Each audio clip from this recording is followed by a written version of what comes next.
Spanish retailer clothing brand company Zara ने boycott की मांग के बीच दिया स्पष्टीकरण, मांग की माफी। फलस्तीन में हो रही नरसंहार का मजाक उड़ाने का लगा था आरोप। इजराइल और हमास के बीच चल रहे युद्ध को 2 महीने से ज्यादा का वक्त हो चला है, मगर अभी तक युद्ध के थमने का कोई संकेत नजर नहीं आ रहा। नवंबर के आखिर में इजराइल और हमास के बीच युद्ध विराम को लेकर सहमति बनी। हालांकि इस युद्ध विराम के खत्म होते ही एक बार फिर गाजा पट्टी पर इजरायली लड़ाकू विमान बम गिराने लगे। गाजा पट्टी में मौजूद लगभग हर प्रमुख इमारत धराशायी हो चुकी है। गाजा में अब तक 18,000 से ज्यादा लोगों की जानें जा चुकी हैं और पिछले 24 घंटों में 300 से ज्यादा जानें गई हैं। मेडिकल कंडीशन पूरी तरह से ठप हो चुकी है और लोगों को इलाज तक नहीं मिल पा रहा। गाजा में बमबारी रोकने के लिए प्रस्ताव भी लाया गया जो पास नहीं हो पाया। संयुक्त राष्ट्र के वर्ल्ड फूड प्रोग्राम के अधिकारियों का कहना है कि गाजा में अफरा तफरी और परेशानी भरा माहौल है। विस्थापित हुए फलस्तीनी परिवारों का गाजा की सड़कों पर भुखमरी का सामना करना पड़ रहा है। वहीं इस बीच सोशल मीडिया पर लगातार इजरायली प्रोडक्ट्स और उससे जुड़े ब्रांड्स और कंपनियों के बाइकॉट की मांग उठ रही है। इनमें मैकडॉनल्ड, KFC, स्टारबक्स, H&M समेत कई ब्रांड्स और कंपनियां शामिल हैं। इस सप्ताह की शुरुआत में रिपोर्टों में कहा गया कि खराब बिक्री और बाइकॉट के कारण स्टारबक्स की वैल्यू लगभग 12 बिलियन तक कम हो गई है। वहीं मैकडॉनल्ड की कंपनी पर भी बाइकॉट का असर देखा गया। इजिप्ट में मैकडॉनल्ड के एक कर्मचारी द्वारा बताया गया है कि कंपनी में बाइकॉट के कारण 70% तक की सेल पर गिरावट दर्ज की गई है। बाइकॉट का असर साफ तौर पर देखा भी जा रहा है। अब ऐसी एक Spanish retailer clothing brand company Zara की बाइकॉट की मांग उठाई गई, जिसका ऐड सामने आने के बाद लोगों ने आरोप लगाया कि इस ऐड में गाजा में हो रहे नरसंहार का मजाक उड़ाया गया है।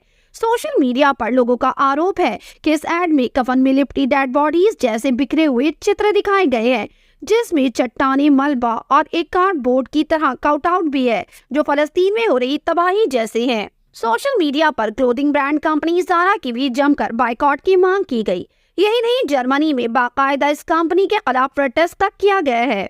वहीं अब खबर सामने आ रही है कि ज़ारा ने अपनी सोशल मीडिया वेबसाइट से कुछ तस्वीरें हटा दी और इस पर माफी भी मांगी है।